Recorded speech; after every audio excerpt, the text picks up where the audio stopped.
जय श्री राधे। जी राधे राधे। मेरा प्रश्न, अगर कोई अपमान करता है और हम उसको सहन कर ले, अगर अपमान ही सहना होता तो महाभारत में द्रौपदी ने जिस तरह से अपना बदला लिया, जिस भी प्रकार से, तो वो तो गलत नहीं था।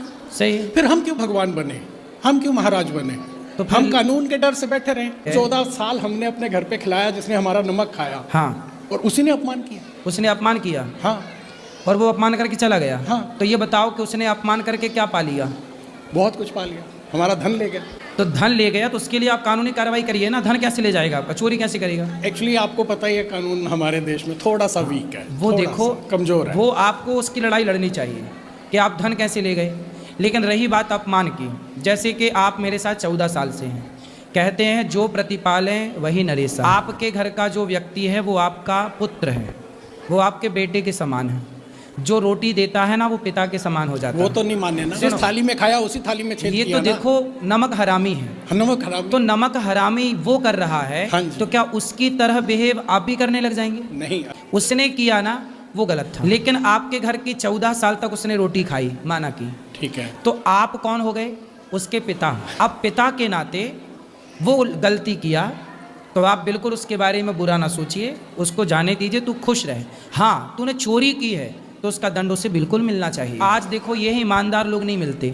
आज ऐसे ही हैं कि जिसकी थाली पे खाते हैं उसी थाली पे छेद करते हैं। आज कुत्ता बल्कि ईमानदार है। आज के कुछ इंसान कुत्ते से बदतर हैं, गद्दार है ना। तो इन लोगों के साथ ना इसलिए कहते हैं कि किसी के मुंह भी मत लगाओ, किसी को मुंह इतना मत लगाओ कि बाद में कष्ट हो।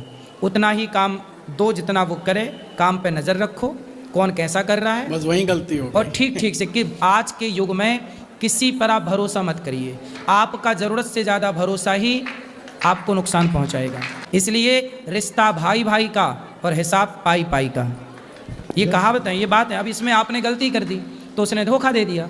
अब जब उसने धोखा दे दिया तो आप उससे लड़के क्या पाएंगे? चोरी की हो तो आप बिल्कुल केस डालिए, लीगल कार्रवाई करिए। ये लोग दंड पाएंगे ईश्वर की अदालत में। जब ये जाएंगे तो ईश्वर पूछेगा कि क्यों, जिसने तेरे ऊपर आंख बंद करके भरोसा किया तो उसकी खंजर पीठ में मार दी, तो ये हिसाब तो उसको देना ही पड़ेगा, चुकाना तो पड़ता है। मैं ये मतलब मेरे चाहने से तो खैर क्या होगा, हमारे सामने दंड मिले ना तो थोड़ा शांति ना मिलता है साहब।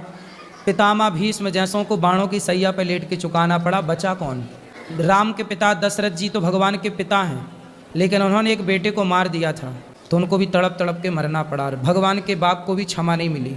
तो ये संसार के लोग भले मौज उड़ा रहे हैं चोरी करके और गलत करके, लेकिन भोगना तो सबको पड़ेगा, यहीं भोगना पड़ेगा। और